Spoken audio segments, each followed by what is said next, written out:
নিশ্চয়ই নামাজ সমস্ত অন্যায় অপরাধ থেকে মানুষকে বিরত রাখে।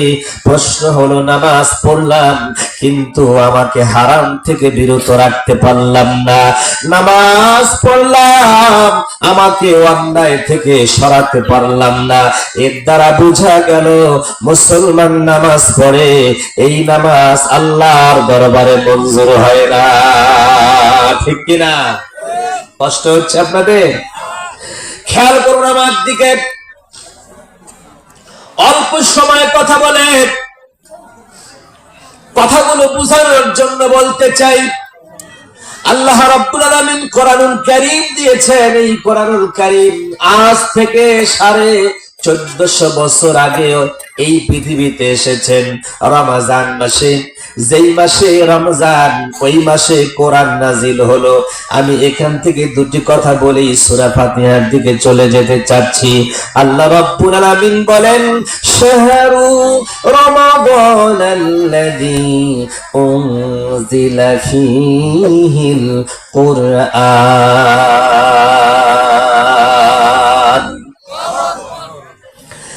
রমজান মাস হচ্ছে ওই মাস যেই মাসে কোরআন অবতীর্ণ হয়েছে। আমার শিক্ষাদার মায়েরা, বোনেরা, ভাইয়েরা আমার, যারা জ্ঞানী গুণী, প্রশ্ন করবেন কোরআনুল কারীমের ভিতর থেকে আল্লাহ রাব্বুল আলামিনকে, আল্লাহ আপনি যে বললেন কোরআন রমজান মাসে নাজিল করা হয়েছে, কেন নাজিল করলেন এটা একটু আপনার কাছে জানতে চাই। আপনারা বলবেন, আজিজুল ইসলাম দিনাজপুরীকে আমরা দাওয়াত দিয়েছি। কেন কথাটা বুঝতে হবে। দাওয়াত দিয়েছেন, কোরআনের আলোচনা শুনবেন, এই কারণে আমি এসেছি। কথা বলেন ঠিক কিনা? রমজান মাসে কোরআন আল্লাহ নাজিল করলেন। কেন নাজিল করলেন? মুসলমান রমজান মাসে কোরআন খতম দেয়। একেবারে সূরা ফাতিহা থেকে সূরা নাস পর্যন্ত কোরআন পড়ে কোরআন খতম দেয়। হুজুরকে ডেকে এনে বলে, হুজুর আমার মেয়েটা, আমার স্ত্রীটা, আমার ছেলেটা, এরা কোরআন পড়ে পড়ে কোরআন খতম দিয়েছে। আমারও প্রায় খতম শেষের দিকে, আর 3টা পারা বাকি আছে, পড়ে শেষ করতে পারি নাই। হুজুর আমার এই 3 পারা একটু আপনি পড়ে দিয়া খতমটা বক্সায়া দেন। কথা বলে না। এই যে কোরআন শরীফ শুরু থেকে শেষ পর্যন্ত পড়লেন, কি বুঝলেন কি বুঝলেন না, এইটা কিন্তু কখনো বান্দা ভাবেও না। কেন পড়লাম, কেন পড়লাম, এর ভিতরে কি কথাগুলো বললেন জানা দরকার আছে না? মুসলমান বুঝে না। হজ করতেন মনে হয় না? জি, কত সালে? 23 সালে হজ করেছেন, বলেন আলহামদুলিল্লাহ। তার মানে আমি জিজ্ঞেস করলাম এই জন্য, মক্কা মদিনার কিছু ইতিহাস আমি ওনার সামনে তুলে ধরবো। এটার একটা জ্বলন্ত প্রমাণ ওনার কাছ থেকে আপনারা পাবেন। সাক্ষী হলো উনি, আর বক্তা হলাম আমি। মক্কা মদিনার কিছু ইতিহাস আপনাদের সামনে তুলে ধরি। আমি 2013 সালে প্রথম হজে যাই, ফরজ হজ করতে, আলহামদুলিল্লাহ পড়ে। অল্প বয়স তখন। মক্কা থেকে যখন বেরিয়ে আসি, কিছু নাইজেরিয়ান, সুদান, কালো কুচকুচে চেহারার মানুষেরা খোলা মার্কেটে তসবিহ, আতর, সুরমা আর কিছু পুরাতন কাপড় নিয়ে বসে ব্যবসা করে। তামটোপটাতে একেবারে সাজানো গোছানো নয়, একটা বড় চাদরের ভিতরে নিয়ে বসে যায়। পুলিশ যদি দাবার দেয়, সঙ্গে সঙ্গে উঠায় নিয়ে দৌড় মারে। হাজী সাহেব বলে ঠিক কিনা?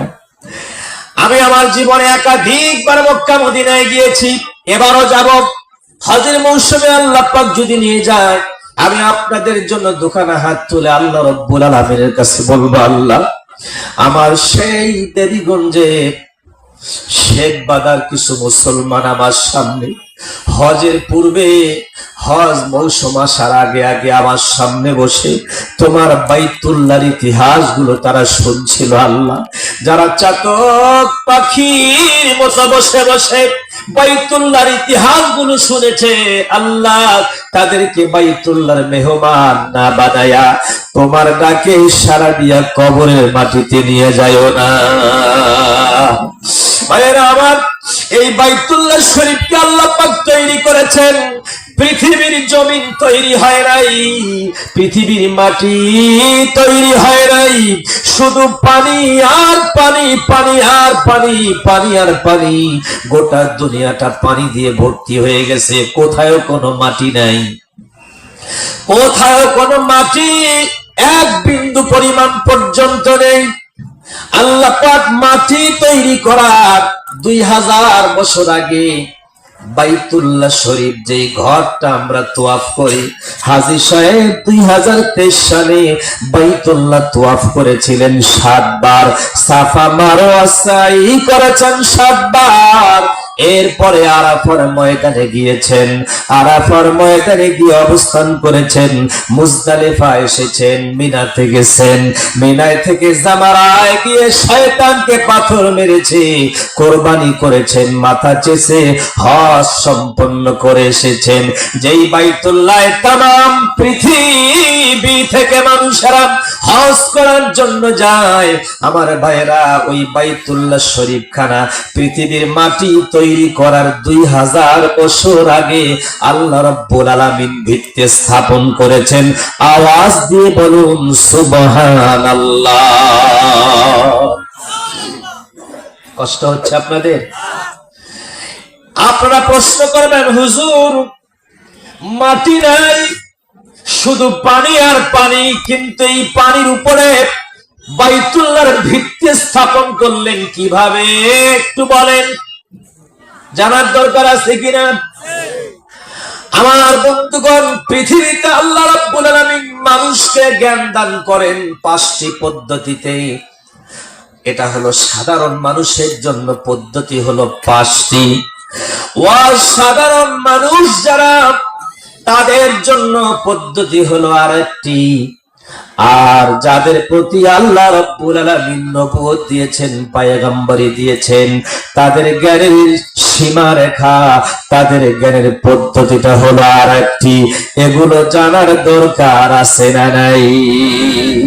আমার ভাইয়েরা বলবেন, হুজুর পীর সাহেব বলতে আমরা তো ভণ্ডামি মনে করি। যেই জিনিসটা যত দামি হয়, ওই জিনিসের নকল তত বেশি হয়। কথা বলেন ঠিক কিনা? যেই জিনিসটা দামি দামি দামি বেশি, ওই জিনিসের নকল প্রোডাক্ট বের হয় বেশি। কিন্তু আপনাকে খুঁজে খুঁজে খুঁজে খুঁজে অরিজিনালটা বের করে নিতে হবে। যদি অরিজিনাল পেয়ে যান তাহলেই তো আপনি ভাগ্যবান, আর যদি অরিজিনাল না পান তাহলে ধোকায় পড়ে যাবেন। পীর হলো আমাদের দেশের একটা দামি সম্পদ, আল্লাহর ওলি হলেন আমাদের দেশের দামি সম্পদ। আমরা যদি তাদেরকে খুঁজে বের করে অরিজিনাল না পাই, তাহলে তো আমরা ধোকা খাবো, ভণ্ড বাবার দরবারে চলে যাব। জোরে বলেন ঠিক কিনা? কয়েকদিন আগে দেখলাম ফেসবুকে, অন্ধের দেশে আয়না বিক্রি করতে গেলে অন্ধ আয়নার মর্যাদা বোঝে না, বোঝে না, বোঝে না। আর মূর্খ জাতির সামনে আল্লাহর ওলিদের বয়ান দিলে, পীরদের বয়ান দিলে, মূর্খরা পীরদেরকে বোঝে না। ঠিক কিনা ভাইরা আমার? আসুন সামনের দিকে একটু আপনাদেরকে নিয়ে যাই। 5টা পদ্ধতিতে আল্লাহ পাক মানুষকে জ্ঞান দান করেন। আমার দিকে তাকায় দেখেন, শেখ বাজার ভাইয়েরা, যুবকেরা, আরে যারা প্যান্ডেলের বাইরে আছো, তারা আমার বক্তৃতা শুনে তোমাদের এই জ্ঞানটা পরিপূর্ণ আসবে না। আমার চোখের সামনে বসে বসে যদি আলোচনাগুলো শুনতে, তাহলে তোমাদের মগজের ভিতরে কথাগুলো প্রবেশ করত। আমার হাতের দিকে তাকায় বলুন তো শেখ বাজার ভাইয়েরা, একটা সুস্থ হাতের ভিতরে আঙ্গুল থাকে কয়টা? আরো জোরে, আরো জোরে। কোনদিন কি আঙ্গুল যিনি দিয়েছেন সেই মহান মালিককে কি প্রশ্ন করেছিলেন, আল্লাহ আমারে আঙ্গুল 5টা কেন দিলেন? আমারে তো 4টাও দিতে পারতেন, অথবা 6টা দিলে চেয়ারম্যানের চাইতে আমার আঙ্গুল একটা বেশি হয়ে যেত। কথা বলেন ঠিক কিনা? হুজুরের সেইটা আঙ্গুল একটা বেশি হতো, আঙ্গুলে শক্তিশালী হতো, ঘুষায়া পারতে সহজ হতো। আল্লাহ 5টা কেন দিলেন? আর একটা 2টা বেশি দিলেই তো হতো। কিন্তু যাদেরকে একটা বেশি দিয়েছেন, যায় দেখেন ওটা সাইজটা বেসাইজ হয়ে গেছে। 5টা আঙ্গুলের শক্তি যা হয় 6টা দিয়া তা হয় না, ঠিক কিনা? ভাইরা আমার, খেয়াল করেন আমার দিকে, যুবকেরা আমার দিকে খেয়াল করো, আমার দিকে খেয়াল করো। যুবকদের একটা ইতিহাস আমি আপনাদের সামনে বলে যাব। যুবক রে, ইতিহাসটা শুনলে তোমার কলিজা ঠান্ডা হয়ে যাবে। আমার হাতের দিকে তাকান, আঙ্গুল হলো 5টি, ডান হাতে আঙ্গুল 5টি, বাম হাতে আঙ্গুল 5টি, 5টি করে আল্লাহ পাক 10টি আঙ্গুল দিয়ে দিলেন। একটুখানি তাকায় দেখেন, একটা আঙ্গুলের ভিতরে 4টা কড়া আছে। এই 4টা কড়ার একটা কড়া আর একটা কড়ার 2 পাশে 1 আর 1 2। 2 নম্বরে যাবেন, 2 আর 2 হলো 4। 3 নম্বরে যাবেন, এখানে 2টি হলো 6। এরপরে আঙ্গুলের মাথায় একটি কড়া হলো 7। এইভাবে 5 7 35 হয়। কিন্তু বৃদ্ধা আঙ্গুরের কাছে এসে একটি কড়া কম হওয়ার কারণে 33টি আছে। আমার বন্ধুগণ, আল্লাহ রাব্বুল আলামিন উম্মতে মুহাম্মদকে সুবহানাল্লাহর তাসবিহ 33 বার দিয়েছেন। বান্দা 33 বার সুবহানাল্লাহ বললে আমার আল্লাহ পাক এই হাতের মধ্যে বরকতে পরিপূর্ণ করে দিয়ে দেয়। জোরে বলুন সুবহানাল্লাহ। যেই হাতটা দিয়া পৃথিবীতে কামাই করবে, রোজগার করবে, যেই হাত দিয়া নিজের রিজিক সন্ধান করবে, যেই হাত দিয়া স্ত্রী রিজিক সন্ধান করবে, যেই হাত দিয়া সন্তান সন্ততির জন্য রিজিক সন্ধান করবে, যেই হাত দিয়া জমিনে বৃক্ষরোপণ করবে, ওই হাতটা যদি তসবিহওয়ালা হাত হয়ে যায়, আমার আল্লাহ পাক ওই হাত তসবিহওয়ালা হাতগুলোকে কখনো গরিব বানায় না। আল্লাহ তাদের ধনী বানায়া বাইতুল্লাহর মেহমান হওয়ার সুযোগ করে দেয়। চিল্লায়ে কোন সুবহানাল্লাহ, নারায়ে তাকবীর। আমার ভাইরা, হাতটা আল্লাহ পাক কেন দিল? এই হাতের উপরে গবেষণা করবেন, হাতের উপরে চিন্তা ভাবনা করবেন। হাতটা দিয়েছে বলেই দুনিয়ার খাদ্য খাবেন, শক্তি অর্জন করে আর একজন মুসলমানের গায়ে আঘাত করবেন। এই জন্য আল্লাহর করে হাত দেয় নাই, হাত দেয় নাই, হাতটা দিয়েছে। এই হাত দিয়ে তাসবিহ পড়বে, এই হাত দিয়ে উপার্জন করবে, এই হাত দিয়ে মানুষের কল্যাণ করবে। কুনতুম খায়রা উম্মাতিন উখরিজাত লিন-নাস তা'মুরুনা বিল মারুফ ওয়া তানহাউনা আনিল মুনকার। আমার আল্লাহ পাক বলেন, তোমরা শ্রেষ্ঠ উম্মত, যেই উম্মতেরা হাতের কড়ায় কড়ায় তাসবিহ পড়ে পড়ে আমার আল্লাহর নাম ডাকে, আমার আল্লাহর সুবহান পবিত্র নামের তাসবিহ পড়ে। ওই বান্দার হাতটা আমি আল্লাহ দিয়েছি, ওই হাত দিয়ে উপার্জন করবে, আয় হবে, আমি আল্লাহর পথে ব্যয় করবে। ওই হাত দিয়ে উপার্জন করবে, আয় হবে, বেশি হবে। ওই বেশি সম্পদ গুলো আমার বান্দা যারা গরিব, অসহায়, দরিদ্র, মিসকিন, তাদের কাছে যখন দিয়ে দিবে তারা উপকৃত হবে। আমি এই জন্য আমার নবীর উম্মতদেরকে এই পৃথিবীতে প্রেরণ করেছি। চিৎকার মেরে বলেন সুবহানাল্লাহ, একটু জিকির করেন সুবহানাল্লাহ, আলহামদুলিল্লাহ, লা ইলাহা। জবান যতটুকুন আছেন সবটুকুন ছেড়ে দিয়ে আওয়াজ দিয়ে পড়ুন সুবহানাল্লাহ।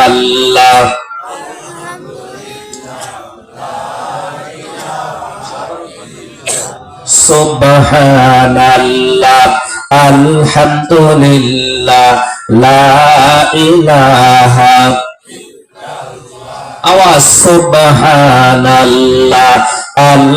আলহামদুলিল্লাহ, লা ইলাহা ইল্লাল্লাহ, লা ইলাহা ইল্লাল্লাহ, মুহাম্মাদুর রাসূলুল্লাহ, লা ইলাহা ইল্লাল্লাহ, লা ইলাহা ইল্লাল্লাহ, লা ইলাহা ইল্লাল্লাহ, লা ইলাহা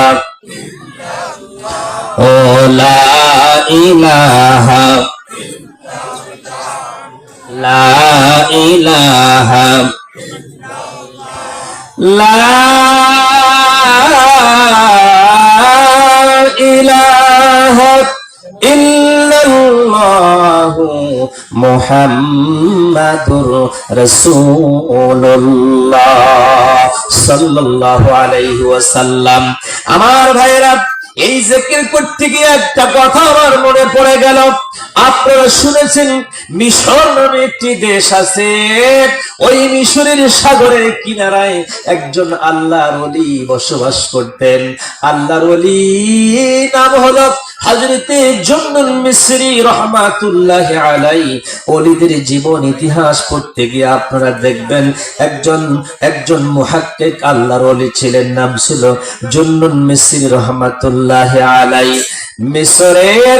মিশরের একজন ব্যক্তি, তার আরেকটি নাম ছিল আব্দুর রহমান, কিন্তু ডাক নাম ছিল জুন্নুন মিসরি। তিনি মাছ ধরে ধরে বাজারে বিক্রি করতেন। জুন্নুন মানে হচ্ছেন জেলে, যারা মাছ ধরে বাজারে বিক্রি করে। এই জুন্নুন মিসরি রাহমাতুল্লাহি আলাইহি অত্যন্ত গরিব মানুষ, কোন রকম করে সাগর থেকে মাছ ধরে আর বিকাল বেলা বাজারে গিয়ে বিক্রি করেন। যা বিক্রি করে অর্থ আসে, এগুলো দিয়ে আবার খাবার দাবার কিনে বাড়িতে আসে। সাগরের কিনারায় তাবু খাটাইয়া ওই তাবুতে জীবন যাপন করে। ঘরের স্ত্রী হলেন আল্লাহর ওলি, ওই ঘরের ভিতরে তাবুর ভিতরে নামাজ আদায় করেন আর বসে বসে আল্লাহর নামের তাসবিহ পড়ে। আল্লাহ আল্লাহ আল্লাহ আল্লাহ আল্লাহ আল্লাহ আল্লাহু লা ইলাহা ইল্লাহু আল্লাহ আল্লাহ আল্লাহু লা ইলাহা ইল্লাহু। জিকির করেন জিকির করেন জিকির করেন। আর তার ঘরের একটা ছোট্ট বাচ্চা মেয়ে ছিল, নাম ছিল ফাতিমা। এই ফাতিমা নামের মেয়েটা মায়ের মুখের দিকে তাকায় তাকায় দেখে মা মুখটা একবার বড় করে একবার ছোট করে। বাড়িতে দেখবেন যেই সকল মায়েরা নামাজ আদায় করে, ছোট্ট ছেলে মেয়েগুলো মায়ের সামনে গিয়া মায়ের মুখের দিকে তাকায়। মা যেমন মুখটা নড়াচড়া করে, মেয়েটাও দেখবেন ছেলেটাও দেখবেন মাঝে মাঝে প্যান্ট পড়ুক আর না পড়ুক, গায়ে জামা থাক বা না থাক, মায়ের পাশে গিয়া দাঁড়াইয়া হাতটা উঠাইয়া তাকবীরে তাহরিমা বেঁধে মায়ের দিকে মুখ করে ঠিক যেমন করে সূরা পড়ে ওইভাবে মুখটা নড়াচড়া করে কি করে না? আমার ভাইরা, যেই মায়ের আচরণ যেমন সন্তানটার আচরণ তৈরি হয় তেমন, কথা বলেন ঠিক কিনা? মা যদি নামাজি হয় সন্তানগুলো নামাজি হয়, মা যদি টেলিভিশন প্রিয় হয় সন্তানগুলো টেলিভিশন প্রিয় হয়, মা যদি ঝগড়ি হয় সন্তানগুলো ঝগড়িটে হয়ে থাকে। আমার বন্ধুগণ, মা যদি চঞ্চল হয় সন্তানগুলো চঞ্চল হওয়ার সম্ভাবনা মহে বেশি হয়। আমি আপনাদেরকে বুঝাতে চাচ্ছি, হযরতে জুন্নুন মিসরি রাহমাতুল্লাহি আলাইহি ছোট্ট মেয়েটি মায়ের মুখের দিকে তাকায়া তাকায়া আল্লাহ আল্লাহ আল্লাহ নামের জিকির করা দেখেছে, শিখেছেন, বুঝেছেন। এবার মিসরির সন্তান যখন আস্তে আস্তে করে বড় হয়ে গেল, 6 বছর বয়স, জুন্নুন মিসরির মেয়েটি ফাতিমা একদিন বলছে, বাবা আমি তোমার সাথে সাগরে যাব, আমি তোমার সঙ্গে সাগরে যাব। ওই জুন্নুন মিসরি রাহমাতুল্লাহি আলাইহি ছোট্ট মেয়েটিকে সঙ্গে করে নিয়ে মিশরের সাগরে চলে গেলেন মাছ ধরার জন্য। নৌকায় বসায় রাখলেন, মা তুমি নৌকায় বসে থাকো, আমি মাছ ধরে তোমাকে দিলে তুমি মাছ নিয়ে সাগরের মাছকে নৌকার ভিতরে রেখে দিবে থলের মধ্যে, মাছ যেন ছুটে না যায় ছুটে না যায়। ছোট্ট মেয়েটি নৌকার মাঝখানে বসা, বাবা জুন্নুন মিসরি রাহমাতুল্লাহি আলাইহি নৌকার গুরুলিতে বসে জাল ফিকেন, মাছ ধরেন। মাছ ধরে ধরে ছোট্ট মেয়েটি ফাতিমার হাতে যখন দেয়, ফাতিমা মাছটিকে ধরে দেখে মাছ, একবার কানটা ভাসায় দেয়, মুখটা ছোট করে, মুখ যখন বড় করে কানটা চাপায়া নেয়। এইভাবে মাছ একবার মুখ বড় করে, একবার ছোট করে, একবার কানটা ভাসায়, একবার কানটা নামায়। দীর্ঘ সময় জুন্নুন মিসরির ছোট্ট মেয়েটি ফাতিমা মাছের দৃশ্যগুলো দেখে দেখে মায়ের কথা মনে পড়ে গেছে। মা, ঘরে দেখেছি এইভাবে মুখটা হাত করে করে আল্লাহর নামের জিকির করে, আমার মা যেমন আল্লাহর নামের জিকির করে ঠিক তেমনই করে এই মাছটাও আমার আল্লাহর নামের জিকির করতেছে, আমার আল্লাহকে ডাকতেছে, আমার আল্লাহকে ডাকতেছে, ডাকতেছে, ডাকতেছে। ডাকরে বান্দা, আল্লাহকে ডাক, এইভাবে ডাক, আমরা তো ডাকি না। জুন্নুন মিসরি মেয়েটা মাছটিকে দেখে তার দিলের ভিতরে মায়া লাগলো, দয়া লাগলো। মাছ রে, পানির থেকে উঠে সাগরের নৌকাতে উঠেছে। মাছ মনে হয় বাঁচার জন্য আমার আল্লাহকে আল্লাহ আল্লাহ বলে ডাকে। আরে মাছ আমার আল্লাহর নামে জিকির করে, আর এই মাছকে আমি থলের মধ্যে রেখে দেব, মাছটা মরে যাবে। ছোট্ট মেয়েটি মাছের জীবনের দিকে তাকায়া আল্লাহর নামের জিকিরের কথা মনে করিয়া সাগরের পানিতে দিল ছাড়িয়া। যত মাছ ধরে জুন্নুন মিসরি তার মেয়েকে দেয়, মেয়ে মাছ নেয় আর সাগরের পানিতে ছেড়ে দেয়। সকাল থেকে বিকাল যখন ঘুরিয়ে এলো, মাছ ধরা শেষের দিকে চলে এসেছেন। জুন্নুন মিসরি ভেবেছে মাছ তো অনেক ধরলাম, আজকে বাজারে গেলে বিক্রি হবে অনেক টাকা, বিক্রি করে আমি ভালো সওদা কিনে নিয়ে যাব। নৌকাটা সাগরের কিনারায় চাপায় দিলেন, মিশরের বাজারে গিয়ে মাছ বিক্রি করবে। মাকেও নৌকা যখন কিনারায় চাপায় দিয়েছেন, সাগরের তীরে লাগায় দিলেন। এবার মেয়েকে বলছে, মা মাছগুলো দাও, বাজারের দিকে নিয়ে যাই। মেয়েটা বলছে, বাবা যত মাছ আমাকে দিয়েছেন একটা মাছও আমি রাখি নাই, সব মাছগুলো আমি ছেড়ে দিয়েছি। জুন্নুন মিসরি ছোট্ট মেয়েটিকে কি বলবেন, ভাষা খুঁজে পান না। বলছে, মারে মাছ তুমি ছেড়ে দিলা, বাজারে বিক্রি করব, তারপর খাবার কিনলে বাড়িতে খাবো। মাছ যদি বিক্রি করতে না পারি বাজারের খাবার হবে না, কেন মাছগুলো ছেড়ে দিলা? জুন্নুন মিসরির মেয়েটি বলছে, বাবা মাছের মুখের দিকে তাকায় তাকায় দেখলাম ওই মাছগুলো তাদের প্রাণ ভিক্ষার জন্য, বাঁচার জন্য তোমার আমার মালিক সেই আল্লাহকে, যেই আল্লাহকে আমার মা রাত জেগে জেগে আল্লাহ আল্লাহ বলে ডাকে, ওই আল্লাহকে মাছগুলো সাগরের থেকে উঠে আল্লাহকে আল্লাহ আল্লাহ বলে ডাকতেছে। বাবা গো, আমি একজন জাকির জেকেরকারী মাছকে রাখতে পারি নাই, পানিতে ছেড়ে দিয়েছি, ওই মাছ আমি রাখতে পারি নাই। বাবা হযরত জুন্নুন মিসরি রহমাতুল্লাহি আলাইহি চোখের পানি ছেড়ে দিয়ে কাঁদছে।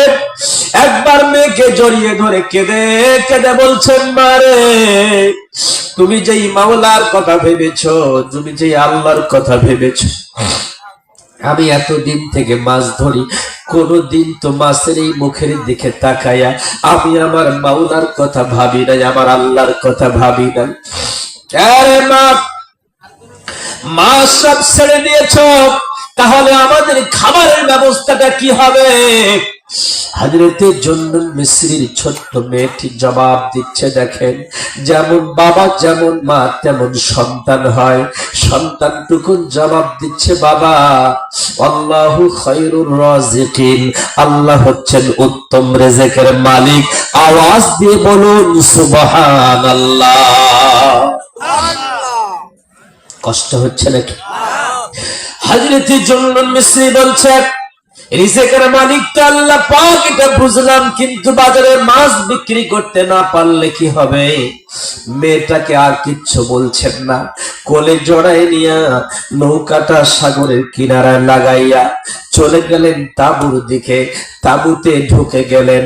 রাত যত যায় ক্ষুধার চাপ তত বাড়ে, রাত যত যায় ক্ষুধার চাপ তত বাড়ে।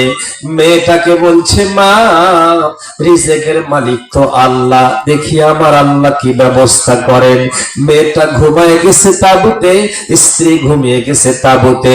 তাহাজ্জুদ রাতের সময় উঠে হযরতে জুন্নুন মিসরি রাহমাতুল্লাহি আলাইহি তাহাজ্জুদের নামাজ আদায় করলেন।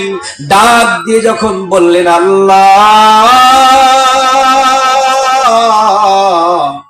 আল্লাহু আকবার বলে যখন ডাক দিয়েছেন, আল্লাহু আকবার মানে আল্লাহ মহান, ইসমে তাফদীলের সিগা, আমার আলেম ভাইয়েরা বুঝবেন এটা।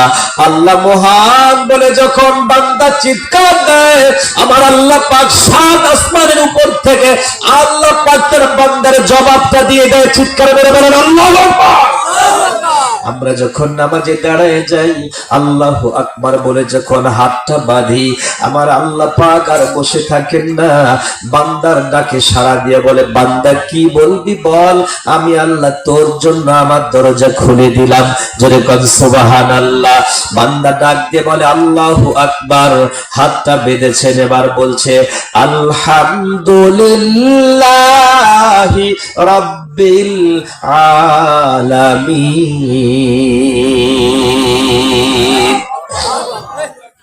কষ্ট হচ্ছে? এই বাবারা, তোরা উঠাউঠি করতেছিস কেন? আজকের এই ময়দানটুকুন তালবে ইলমদের জন্য। জোরে বলেন ঠিক কিনা?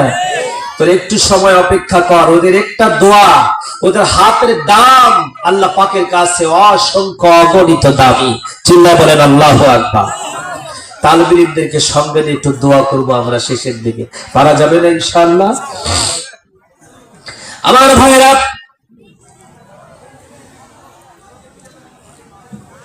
আমার মনে হচ্ছে আপনাদের কষ্ট হচ্ছে।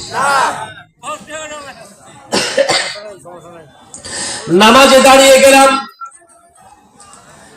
আল্লাহ পাকের কাছে বলছি আলহামদু, সমস্ত প্রশংসা,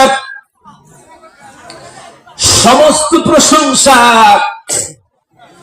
কার প্রশংসা? আল্লাহ পাক জানতে চায়, বান্দারে কার প্রশংসা বলো।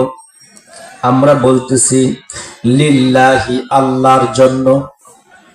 কার জন্য? আরো জোরে, কার জন্য? আল্লাহর জন্য। আলহামদুলিল্লাহি, সমস্ত প্রশংসা আল্লাহর জন্য।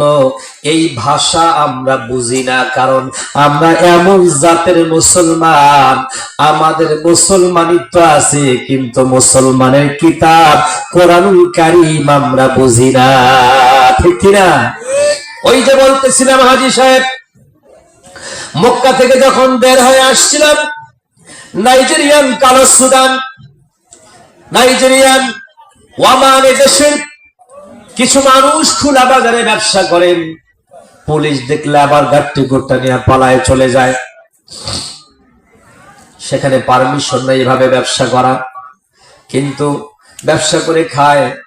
বাঙালি কিছু হাজি যায় সেখানে। প্রথম মক্কা থেকে বেরিয়ে আসতেছেন, অনেক লোক ঘিরে ধরেছেন দোকানদারকে।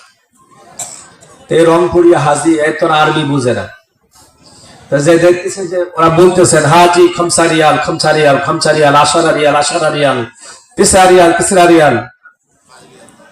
তার মানে ওয়াহিদ রিয়াল, ওয়াহিদ রিয়াল, 1 টাকা, 2 টাকা, 3 টাকা, 5 টাকা, 10 টাকা। তো হাজি তার ওই আশারা রিয়াল, খামসা রিয়াল বুঝে না। কি বলেন?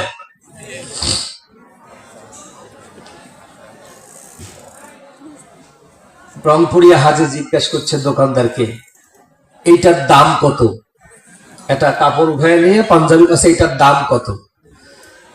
সাধারণত ওই দেশের লোকেরা বুঝতে পারে যে কাপড়টা ধরে যেহেতু ঝাঁকানি দিয়ে একটা কথা বলছে, এটার দাম জিজ্ঞেস করছে।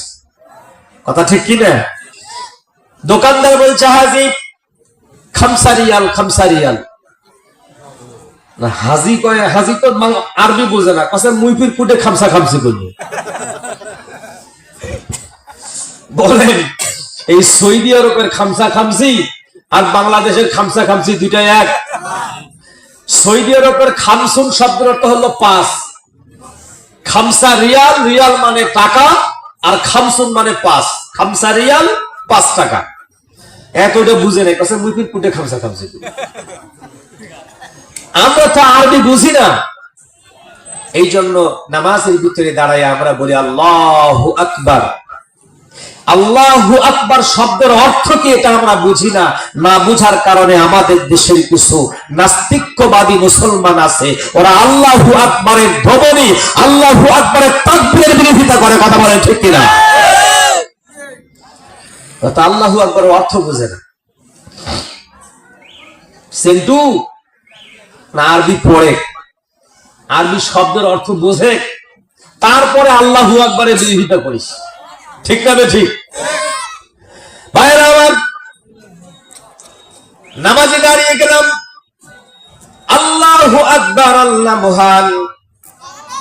মায়েরা আমার, বোনেরা আমার, খেয়াল করুন, নামাজে যখন আমাদের মায়েরা বোনেরা দাঁড়িয়ে যায় আল্লাহু আকবার বলে, আল্লাহ মহান, একটা কল দিয়ে দিলাম, রিসিভ হয়ে গেল আরশে আজিমে। বান্দা বলো কি বলতে চাও? আমরা বলছি, আবেদন শুরু করে দিলাম, দরখাস্ত দিচ্ছি, সমস্যাগুলো সমাধান করার জন্য নামাজের মাধ্যম দিয়ে সমস্যার সমাধান হবে।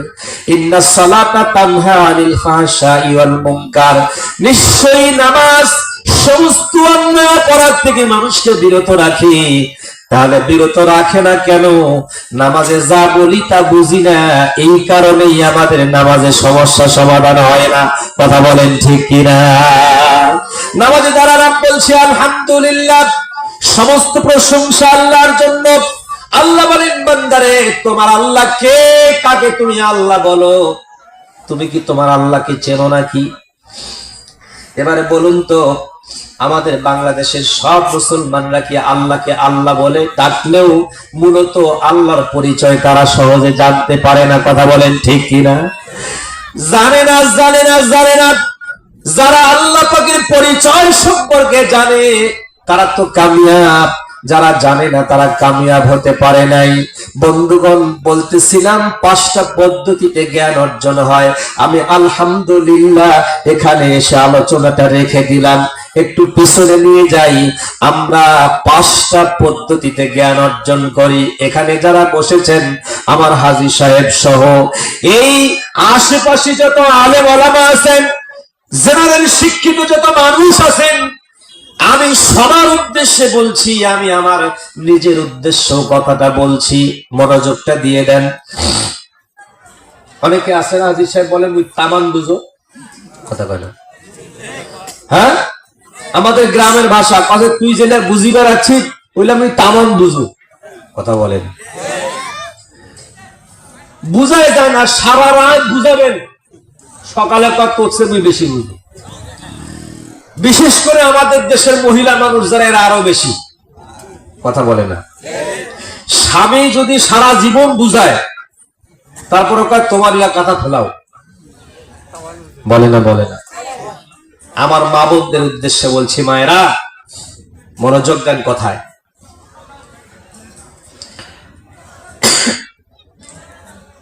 বুঝে না, বুঝে না, বুঝে না, বুঝে না, তারপরও পরে আমি বুঝি। কি বুঝেন একটু বলেন? এই যে হাজী সাহেব আছে, যদি জিজ্ঞেস করেন, হাজী সাহেব এই যে বয়স আপনার প্রায় কত হয়েছে? প্রায় 70 পার। 60 বছর আগে, 60 বছর আগে আজকের এই যে আপনার ফেব্রুয়ারি কয় তারিখ? 15 তারিখ। এই ফেব্রুয়ারির 15 তারিখ 60 বছর আগে কোন জায়গায় ছিলেন বলতে পারবেন? ফর্ম নাই, হাজী সাহেবের ফর্ম নাই। যদি 40 বছরের লোক জিজ্ঞাসা করেন তুই 10 বছর আগে কোথাও করেছিল, পারো না, কথা কয় না। হ্যাঁ, 3 মাস আগে কি দিয়ে ভাত খেয়েছেন ভাই? পাশা হইলে ফর্ম নাই। তার মানে হলো যারা একেবারে প্রাইমারি থেকে শুরু করে হাই স্কুল লেভেল শেষ করে কলেজে চলে গেছেন, বিশ্ববিদ্যালয়ে পড়াশোনা করে শেষ করেছেন, অনার্স মাস্টার্স কমপ্লিট করেছেন, এইরকম একজন শিক্ষিত বিশ্ববিদ্যালয়ে পড়ুয়া ছেলেকে যদি জিজ্ঞেস করেন, ভাই প্রাইমারিতে যেগুলো কথা বলছিলেন ওই কথাগুলো আবার একটু বলেন তো, বলবে আমার পক্ষে সম্ভব না। কথা বলেন ঠিক কিনা? অতীতের কথা জিজ্ঞেস করলে বলবে ফর্ম নাই। ভবিষ্যতের কথা যদি জিজ্ঞেস করেন, হাজী সাহেব বাঁচবেন কতদিন, বলবে জানি না। মরবেন কোথায়, বলে তাও জানি না। কবর হবে কোথায়, সেটাও জানি না। খাবেন কি কি, তাও জানি না। ঘুমাবেন কত ঘন্টা, সেটাও জানি না। জাগবেন কত ঘন্টা, সেটাও জানি না।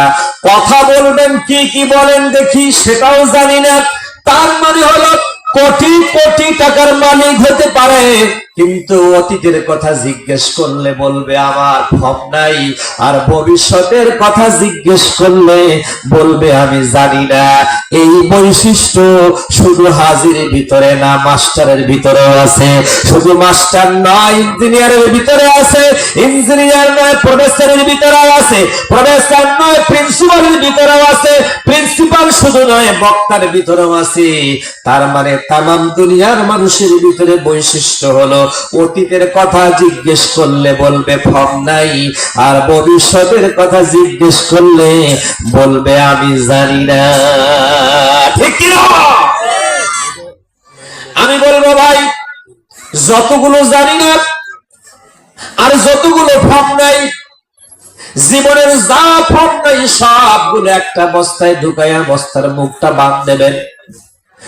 ওই বস্তাটার নাম হলো ফর্ম নাই বস্তা। আর এই বস্তার ভিতরে যতগুলো জানি না, কালকে কি খাবে জানেন? আপনি জানেন, খেতে পারবেন? বলছে আমার নিয়ত আছে কিন্তু জানি না খাইতে পারবো কিনা। কালকে যাবেন কোথায় কোথায় জানেন? জীবনে কিচ্ছু জানে না, সামনে জিজ্ঞেস করবেন, নিয়ত আছে কিন্তু জানে না। কথা বলেন ঠিক কিনা?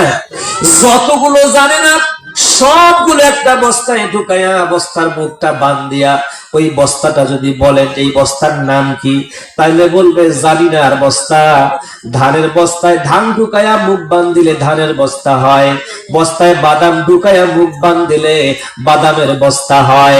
বস্তায় চিনি ঢুকাইয়া মুখ বান্ধিলে চিনির বস্তা হয়। বস্তায় লবণ ঢুকাইয়া মুখ বান্ধিলে লবণের বস্তা হয়। আর বস্তার ভিতরে ফর্ম নাই ঢুকাইয়া যদি মুখটা বাঁধেন, এটা ফর্মের বস্তা হবে। আর জানি না যদি কোন বস্তায় ঢুকাইয়া মুখটা বাঁধেন, ওটা জানিনার বস্তা হবে। অতএব জানিনার বস্তাটা দিলাম আমার এই ভাইকে, আর ফর্মের বস্তাটা দিলাম হাজী সাহেবকে।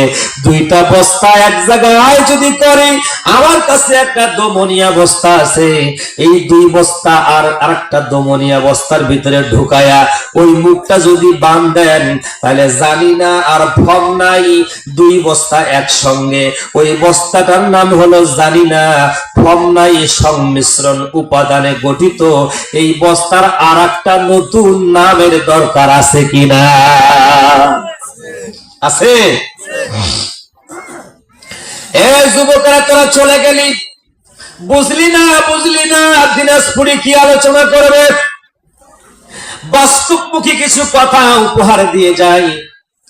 জানি না আর ফর্ম নাই দুইটার সংমিশ্রণ উপাদানে যেই বস্তাটা হয়েছে, এই বস্তাটার নাম হলো ইনসান। ইনসান নাম হলো মানুষ। মানুষ নামের এই বস্তার ভিতরে জানি না আর ফর্ম নাই দুইটা উপাদান রয়েছে। অতএব নেতারে, তুমি বেশি নেতাগিরি দেখায়ও না, কারণ তোমার ভিতরে জানি না আর ফর্ম নাই দুইটা আছে। বেশি মাস্তানি দেখায়ও না। ঠিক কি? প্রফেসর সাহেব মাস্তানি দেখায়ও না, জ্ঞানের ভান্ডারের মাস্তানি দেখায়ও না। ইঞ্জিনিয়ার সাহেব তোমার জ্ঞানের মাস্তানি দেখায়ও না। প্রফেসর সাহেব তোমার জ্ঞানের মাস্তানি দেখায়ও না। তোমার মাস্তানি শেষ ওই জায়গায়, অতীতের কথা জিজ্ঞেস করলে বলবেন ফর্ম নাই, আর ভবিষ্যতের কথা জিজ্ঞেস করলে বলবেন আমি জানি না। তবে কিছু জানি না, কিছু ফর্ম নাই আপনার ভিতরে একটু সমঝোতায় থাকে, মজুদ থাকে। অতীতের কিছু কথা বেশি মনে থাকে, ভবিষ্যতের প্ল্যান কিছু আপনি ভালো করতে পারেন, এইটার দাম্ভিকতা বাহাদুরি দেখায় না। বাহাদুরি দেখাবার কোন সুযোগ তোমাকে আল্লাহ দেয় নাই। অতএব মানুষেরা 5টি পদ্ধতি দিয়ে জ্ঞান অর্জন করে। একটি পদ্ধতির নাম হলো চোখ। এই চোখ দিয়ে দেখে দেখে মানুষেরা জ্ঞান অর্জন করে। ওই জ্ঞানের ভিতরে ভুল হতে পারে, এটা স্বাভাবিক। দূর থেকে দেখেছিল। আজ আমি আজিজুল ইসলাম দিনাজপুরি আপনাদের সামনে এসেছি। আগামী কাল যদি আপনি আমাকে বীরগঞ্জ দিনাজপুরে কোথাও দেখে, একবার দেখে ভাববেন এটা ওই হুজুর কি হুজুর না, উনি হবে কি হবে না। একবার দেখবেন তো 2বার ভাববেন। এরপরে আপনি অনেক সময় ধরে দেখে দেখে প্রয়োজনে জিজ্ঞেস করবেন, হুজুর আপনার নামটা কি? এরপরে যখন নাম জানবেন, এরপরে ক্লিয়ার হয়ে যাবেন। তার মানে হলো চোখ একবারে দেখে আপনাকে আইডেন্টিফাই করতে পারে না। কান আজকে সারা রাত যদি আপনি কোরআনের কথা শোনেন, সকালবেলা হুবহুব কথাগুলো আপনি বলতে পারবেন না, কারণ কান আপনাকে যা দিয়েছে তা পরিপূর্ণ সেট করতে পারেন নাই। কিছু কথা ছাড়া পড়ে গিয়েছে। কান আপনাকে সমস্ত কথাগুলোকে রেকর্ড করার সুযোগ করে দেয় নাই। আমার ভাইরা, এই মুখ দিয়ে যত কথা আমি বললাম এই ময়দানে, আগামী কাল যদি আমাকে বলেন আজিজুল সাহেব দিনাজপুরে গতকালকে যেইভাবে যেই স্টাইলে কথা বলেছেন, আজকে আপনার কাছ থেকে ওইভাবে ওই স্টাইলে কথা শুনতে চাই। আমি বলবো আর গতকালকের স্টাইল আজকে আর হবে না, কারণ এটা চেঞ্জ হয়ে গেছে। জোরে বলেন ঠিক কিনা? কথার স্টাইল চেঞ্জ হয়ে যাবে। অতএব কথাগুলো যেমন বলেছিলাম তেমন আর বলতে পারবো না। আপনি যেমন শুনেছেন তেমন আর বলতে পারবেন না। তার মানে কান শুনতে ভুল করে, চোখ দেখতে ভুল করে, মুখ বলতে ভুল করে, হাত পা চলতে ভুল করে। লিখতে গিয়ে লিখতে চেয়েছিলেন ব, হয়ে গেছে ব। লিখতে চেয়েছিলেন র, হয়ে গেছে ব। আপনি বিন্দুটা দিতে পারেন নাই, ভুলে গেছেন। লিখতে গিয়ে হাত ভুল করে, পা চলতে গিয়ে ভুল করে, ত্বক শরীরের ভুল করে। কথা বলেন ঠিক কিনা? মানুষের জীবনের ইন্দ্রিয় শক্তি হলো 5টি: চোখ, কান, নাক, মুখ, ত্বক। এই 5টি পদ্ধতিতে যারা জ্ঞান অর্জন করে, এই জ্ঞানের ভিতরে ভুল থাকতে পারে, থাকাটাই স্বাভাবিক। এই জ্ঞান দিয়ে বাহাদুরি করা যাবে না। তবে আমাদের সমাজের কিছু ব্যক্তিরা শিক্ষিত নামের কলঙ্ক, নিজেদেরকে বড় পণ্ডিত জ্ঞানী বলে দাবি করে। বলুন তো এই দাবি করাটা কি যৌক্তিক না অযৌক্তিক? আরো জোরে বলে। এই যুবকেরা, তোমরা তো মনে করবে যে আমি এখন পড়াশোনা করতেছি, আমার মতন আর কেউ বোঝে না। এই কথা জীবনে বলবে না, কারণ তুমি যা বোঝো তা অনেক কিছুই বোঝো না, ঠিক কিনা? তুমি যা দেখো তা অনেক কিছুই দেখো না, তুমি যা শোনো তা অনেক কিছুই শোনো না, ঠিক কিনা? আমার ভাইয়েরা, আমার মায়েরা, আমার বোনেরা, রাত গভীর হয়ে যাচ্ছে। দীর্ঘ সময় কথা হয়তো আমি বলবো না। আগামী কাল সকালবেলা আপনাদের এই ফুলবাড়ি খানকা শরীফে আমার প্রোগ্রাম, সেখানে কথা বলবো। আজকে হয়তো 12টা পর্যন্ত কিছু কথা বলে আমি আপনাদের কাছে খেদমত দিতে চাই। আমার বক্তব্য শুনে মজা নেবেন এমনটি নয়, বক্তব্য শুনে যেন কোরআন হাদিসের কিছু জ্ঞান অর্জন করতে পারেন, সেই লক্ষ্যে আমি হযরতে জুন্নুন মিসরি রাহমাতুল্লাহি আলাইহির একটা ঘটনা আপনাদের সামনে তুলে ধরলাম। আমার মায়েরা, বোনেরা, সন্তানগুলোকে নামাজি বানাবেন, তাহলে নিজে নামাজি হয়ে যান।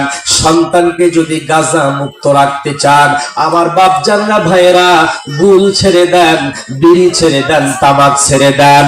তামাক, বিড়ি, গুল খেয়ে যারা নিজের সন্তান কনসেপ্ট পড়াবেন, স্ত্রীর পেটে সন্তান জন্ম দেবেন, যারা গুল লাগায়া সন্তান জন্ম দেয়, ওই সন্তানগুলো নেশাখোর হবে।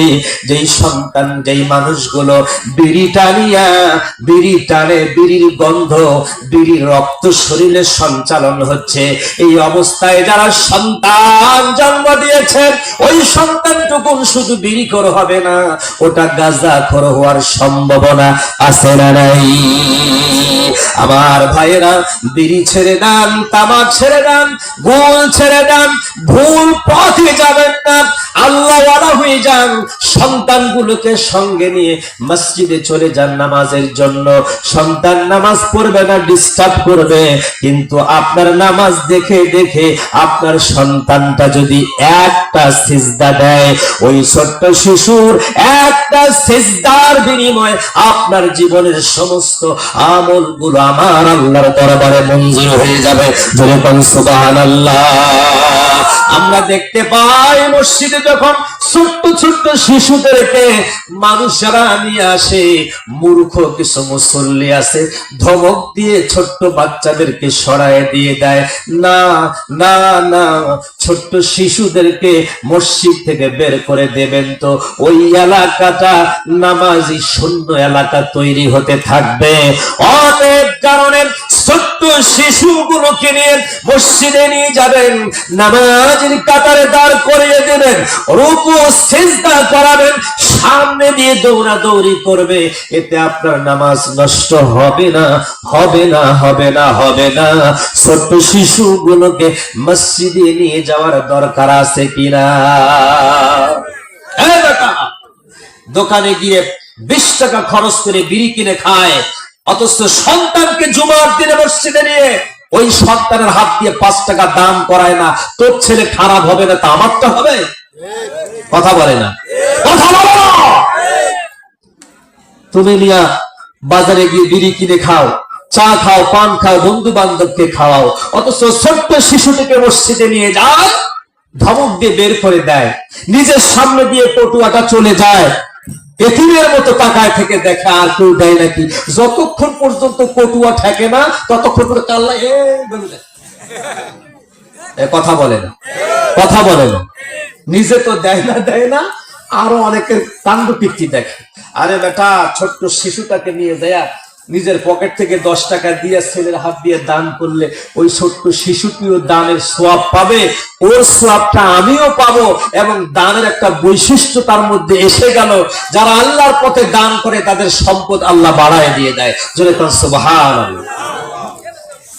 এই মসজিদ দান না করিয়া বাজারে যায় বিড়ি কিনে খাইছিস, আর ওই বিড়ির গন্ধ শরীরে থাকতে থাকতে ওই রাইতে তোর সন্তান জন্ম দিছিস। শয়তান বলে গেল। হাজী সাহেব খুব মাইন্ড করে ফেলেছে। তোমরা মাইন্ড করলে তাতে আমার যাইছে না, আমার বাড়ি দিনাজপুর। কথা ঠিক কিনা? যাই বিড়ি খায় তো বাপ কিনা কও, ভাই কিনা কও, আজকের থেকে বিড়ি ছাড়িবে, বিড়ির গন্ধ যেন শরীরে না থাকে। অনেকে বিড়ি খায়, বাড়ি যায়, রাত গভীর, মুখটা পায়খানার চাইতে গন্ধ বেশি। মহিলাটা, বাড়ির বউটা সারাটা দিন কাজ করে করে ক্লান্ত হয়ে যায়, রাতে একটু বিছানায় আরামে ঘুমাবে, আর এই চেংড়া বিড়ি টানিয়ে বাড়ি যায়, যখন বিছনা ছুটে আর ডাকায় বুলবুলি মুখখান ঘুরা কেন, বুলবুলি যখন মুখখান ঘুরায় একে পায়খানার মতন গন্ধ, বুলবুলিকে মুখখান সরায় না কেন? কথা কয় না, কথা কয় না। এগুলা ঘুতা আর খাই না। মা বোনদেরকে বলবো, মায়েরা বোনেরা, স্বামীর জন্য দোয়া করেন আল্লাহর কাছে নামাজের মাধ্যম দিয়ে। আল্লাহু আকবার বলেন।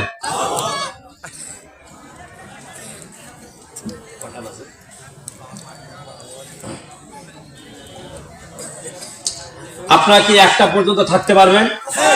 পারবেন ইনশাআল্লাহ। কারা কারা থাকবেন না দুহাত তুলে দেখান। দেখছেন ঝোঁকে মাতাল। ইনশাআল্লাহ বুঝতে পেরেছি যে আপনারা থাকবেন। এবার থাকবেন কারা কারা? এটা তাকবীর দেন জোরে, ঘুমটা ভেঙে যাক। নারায়ে তাকবীর, নারায়ে তাকবীর। আল কোরআনের আলো, আল হাদিসের আলো, আলেম ওলামা যেখানে, ওলিয়া উলিয়া যেখানে, পীর মাশায়েখ যেখানে, নারায়ে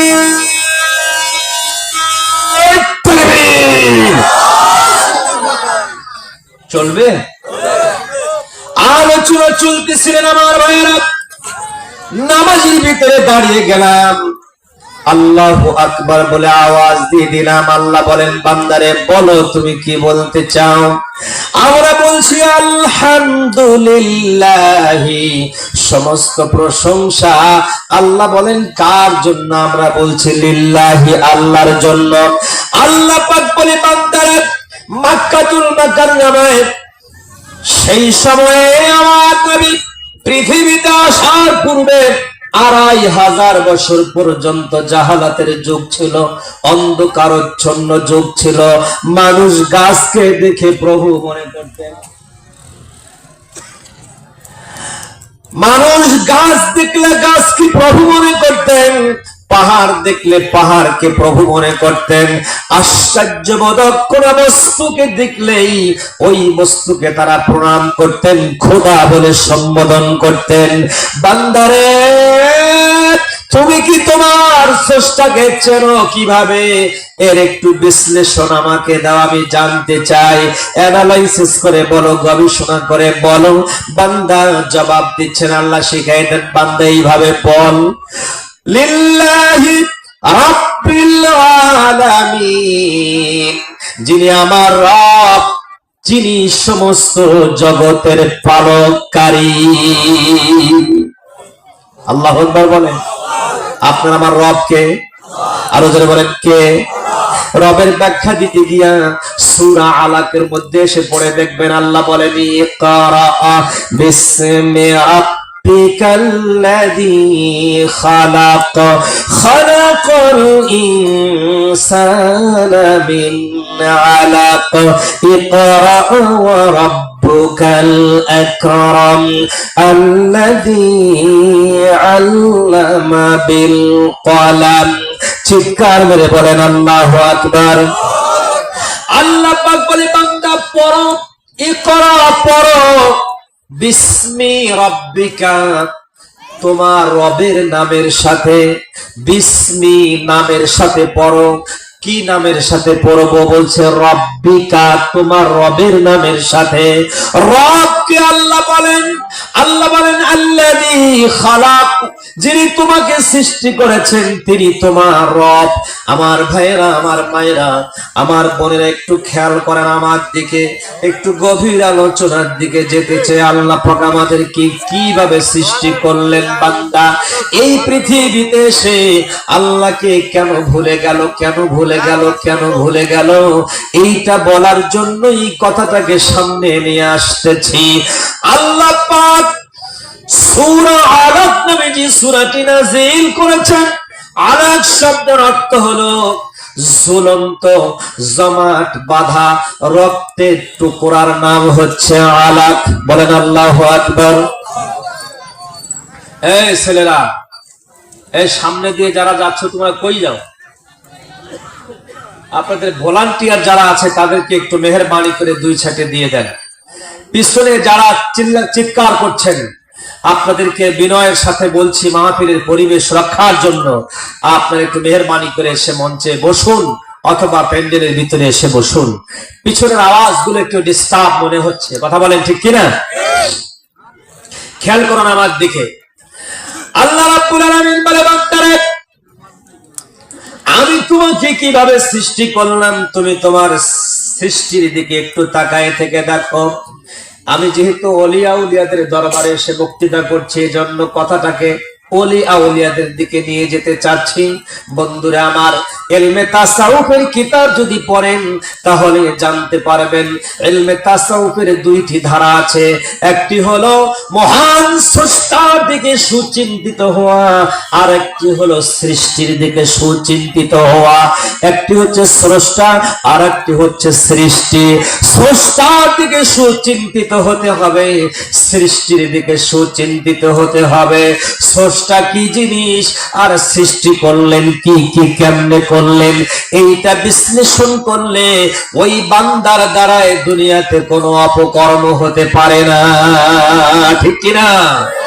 কোন বান্দি যদি তার স্রষ্টাকে নিয়ে ভাবে, আর সৃষ্টিকে নিয়ে ভাবেন, তাহলে ওই বান্দির দ্বারাই পৃথিবীতে খারাপ কোনো কথা, খারাপ কোনো কাজ, খারাপ কোনো ঘটনা তার দ্বারাই ঘটবে তা কখনো ঘটতে পারে না। আমার মায়েরা, বোনেরা, মনোযোগটা একটু আমার দিকে দিয়ে দেন। আমার ভাইয়েরা, কথাগুলো শুনুন। আল্লাহ রাব্বুল আলামিন সূরা আলাক নাযিল করলেন। আলাক শব্দের অর্থ হচ্ছে ঝুলন্ত জমট বাঁধা রক্তের টুকরার নাম। আল্লাহ কেন দিলেন? আল্লাহ পাক বলছেন, আমি এক টুকরা জমট বাঁধা রক্তের নামে সূরা নাজিল করে আমার বান্দাদেরকে আমার পরিচয় দিয়ে দিচ্ছি। বান্দা, তোমরা কি আল্লাহকে চেনো নাকি? আমরা তো আল্লাহকে চিনি না। আল্লাহ তার পরিচয় দিচ্ছে, বান্দারা শোনো, আমি আল্লাহ কি, আমি আল্লাহকে। তোমরা একটু কোরআন থেকে তার জবাবটা নিয়ে নাও। আল্লাহ বলছেন, আল্লাহু লা ইলাহা ইল্লা হুয়াল হাইয়ুল কাইয়্যুম।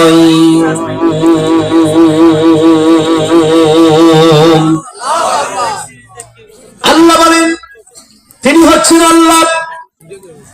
লা ইলাহা, তিনি ছাড়া কোনো ইলাহ নাই। বলুন তো, এই চোখের পাওয়ার যদি কমে যায়, পৃথিবীর কোন পাওয়ার দেওয়ার ক্ষমতা কারো আছে নাকি? আরো জোরে বলে। তাহলে বোঝা গেল এই চোখের পাওয়ারটা, চোখের পাতাগুলো উঠা নামা করে কার হুকুমে?